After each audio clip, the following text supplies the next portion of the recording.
तकरीबन 43 साल पुरानी एक बात शेयर करना चाहता हूं। मैं जब इंडिया छोड़ के गया, शुरुआत में कनाडा, हम लोग की कोल माइंस थी, नेशनलाइज हो गई, सरकार ने सब कुछ ले लिया था यहाँ पे, तो हम लोग सड़क पे चले आए। तो मैं कनाडा गया,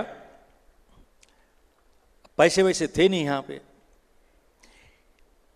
मेरे फादर की डेथ हो गई थी जब मैं कॉलेज में था, तो कुछ परिवारों के पास पैसे थे, हम लोग के पास नहीं थे। मेरी शादी को सिर्फ 4 हफ्ते हुए थे, ओनली 4 वीक्स। तो हम लोग कनाडा चले गए, तो एक अपार्टमेंट रेंट किया, जमीन पे सोते थे वहां पे। तो बाल्टी लेके घर घर जाके गाड़ियां साफ करनी शुरू की साहब मैंने वहां पे। तो 1.5-2 साल गाड़ियां साफ करता था दिन में, और शाम के टाइम घर घर जाके वैक्यूम क्लीनर बेचता था। और तभी मैंने एकदम कोइंसिडेंटली लाइफ इंश्योरेंस बेचना शुरू किया उसमें। तो तभी, और लाइफ इंश्योरेंस बेचने में भी मेरे मैनेजर ने मुझे कहा कि भैया ईदर प्रोड्यूस और गेट आउट, ईदर प्रोड्यूस और गेट आउट। Fair enough. तो तभी मैंने देखा कि टोरंटो में डॉक्टर नॉर्मन विंसेंट पील आ रहे थे, जिन्होंने किताब लिखी पावर ऑफ पॉजिटिव थिंकिंग। तो साहब मैं भी टिकट खरीद के वहां पहुंच गया। तकरीबन 1000 लोग थे वहां पे। और डॉक्टर पील की उम्र शायद 85 वर्ष की होगी उस टाइम। उनका कद इतना था, 4 फुट 11 इंच होगा साहब। हो सकता है जूते के साथ 5 फुट हो गया हो, इतना कद था। लेकिन जब वो मंच पे आए और जिस तरीके से उन्होंने पूरी ऑडियंस के ऊपर एक नजर दौड़ाई, उनके अंदर बहुत आत्मविश्वास था, बहुत आत्मविश्वास। लेकिन उस आत्मविश्वास के अंदर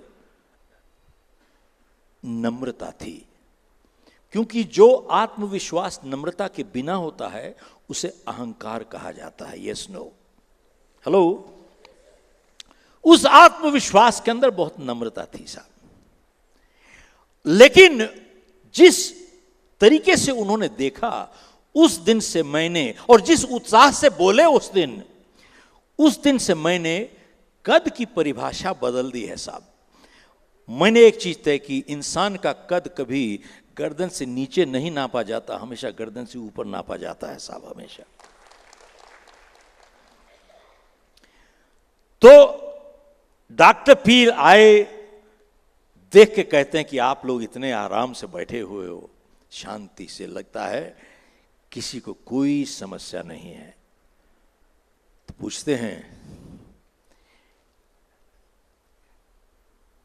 does anybody have any problem here? किसी को कोई समस्या है? तो साहब किसको समस्या नहीं है? तो बोलते हैं कि भाई जिसको समस्या हाथ खड़ा कर दो। तो सबने हाथ खड़ा कर दिया साहब। तो कहते हैं कि आप लोगों में से कितने लोग ऐसे हैं जो समस्या से छुटकारा पाना चाहते हैं?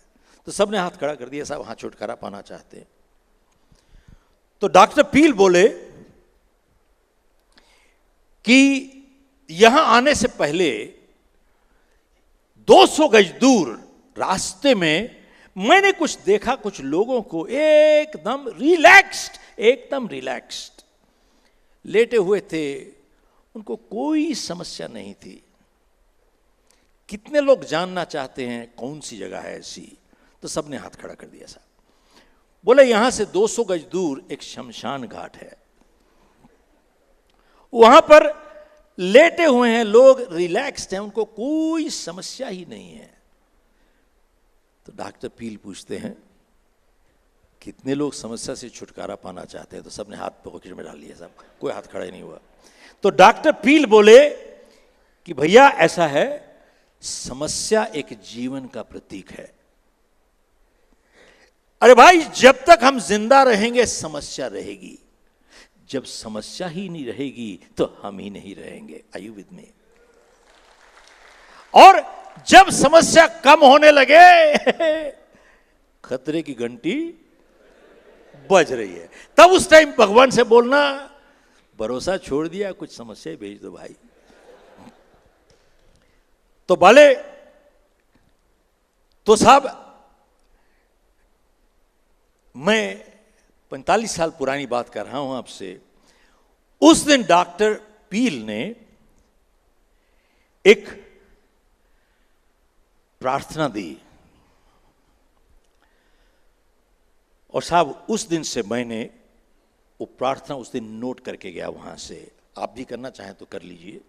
साहब उस दिन मैंने वो प्रार्थना नोट की और तब से लेके आज तक मैं घर से निकलने से पहले ये प्रार्थना करके निकलता हूं साहब, ऑलवेज। पहले इंग्लिश में बोलूंगा, उसके बाद हिंदी में शेयर करूंगा आपसे। इस प्रार्थना को कहते हैं सेरेनिटी प्रेयर इंग्लिश में। और ये डॉक्टर पील की अपनी नहीं है, ये हो सकता है 2000 साल पहले किसी और ने दी होगी, लेकिन प्रार्थना का ये हैं शब्द उसमें इंग्लिश में। God grant me the serenity to accept the things that I cannot change, and courage to change the things that I can change, and wisdom to know the difference what I can and what I cannot. परमात्मा मुझे इतना संतुलन दो कि जो मैं बदल नहीं सकता आपकी सौगात समझ के स्वीकार करूं, और अगर मैं बदल सकता हूं तो मुझे इतनी हिम्मत और हौसला दो कि मैं उसे बदल दूं, और इतनी सुबुद्धि दो कि मैं फर्क बता सकूं क्या बदल सकता हूं और क्या मैं नहीं बदल सकता। साहब मेरे हिसाब से ये एक जीवन का निचोड़ है साहब, जीवन का रहस्य है।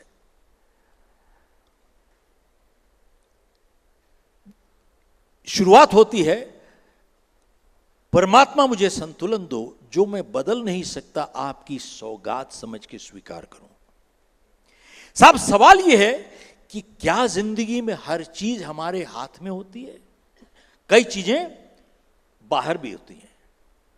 से मैं कहां पैदा हुआ ये मेरा फैसला नहीं था, मैंने अपने मां बाप को नहीं चुना ये मेरा फैसला नहीं था। अगर मेरा कद ये है तो मैं 6 फुट 10 इंच नहीं हो सकता। अगर मेरा रंग ये है तो साहब मेरे स्किन का कलर यही है, इसको मैं बदल नहीं सकता। कई बारी लोग अपाहिज पैदा हो जाते हैं, कई बारी अच्छे लोगों के साथ बुरे हादसे भी हो जाते हैं। क्या गलती की उन्होंने, कौन जाने भाई। बात यह है,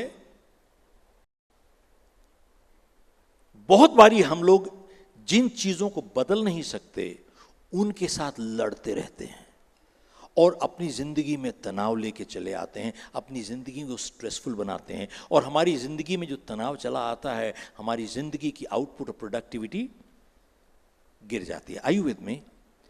जो मैं बदल नहीं सकता आपकी सौगात समझ के स्वीकार करो,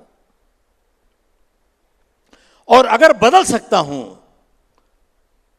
मुझे इतनी हिम्मत और हौसला दो कि मैं उसे बदल दूं, और इतनी सुबुद्धि दो कि मैं फर्क बता सकूं क्या बदल सकता हूं क्या नहीं बदल सकता।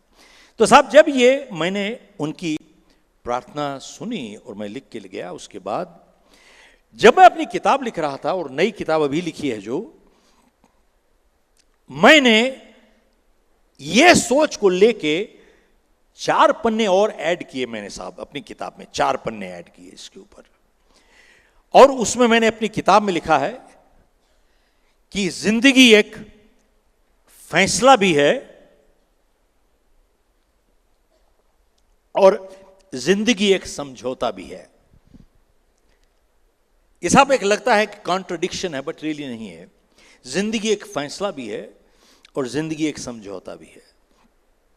उदाहरण पे साहब, अगर मैं आपके साथ दुर्व्यवहार करता हूं, मैंने फैसला किया कि आप मुझसे दुर्व्यवहार कीजिए।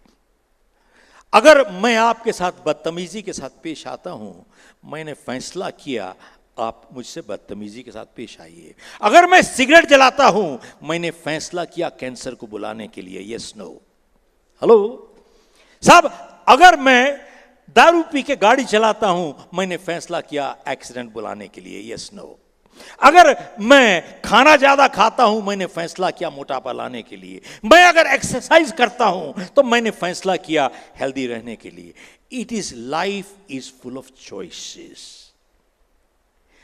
साहब ध्यान दीजिएगा, हम सब एक फैसला लेने तक आजाद हैं,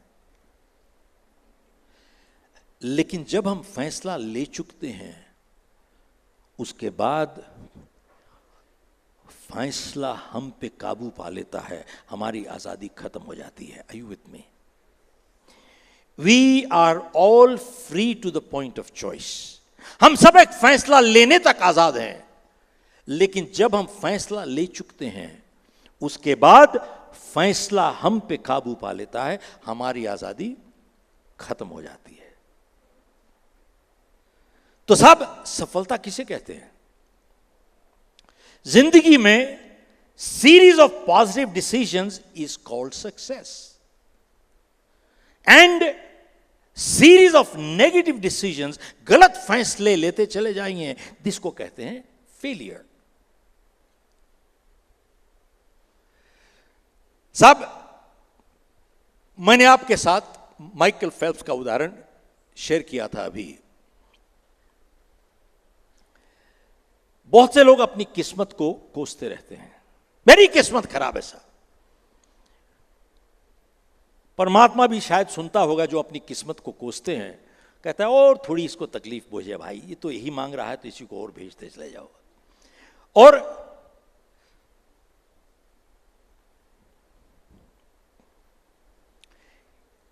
एक जिंदगी में अगर कहीं सफल होना है, जो विल पावर की बात कह रहे हैं, अब इसके बाद मैं आपके साथ एक शेयर करूंगा।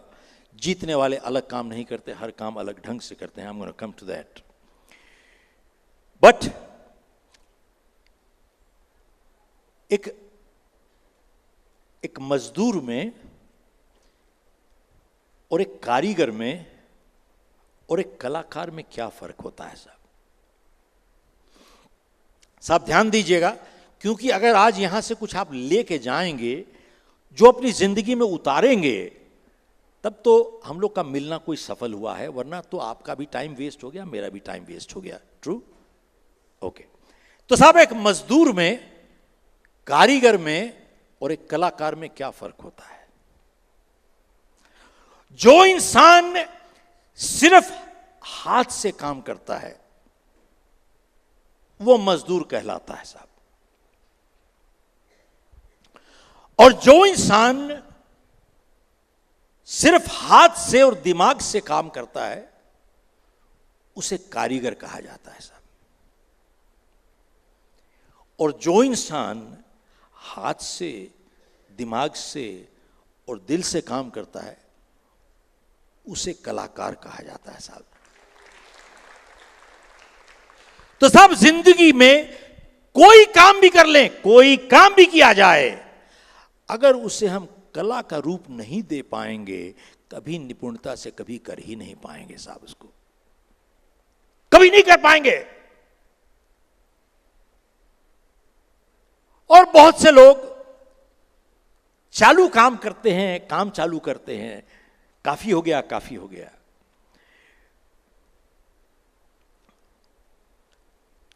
बहुत साल की बात है, हाई जंप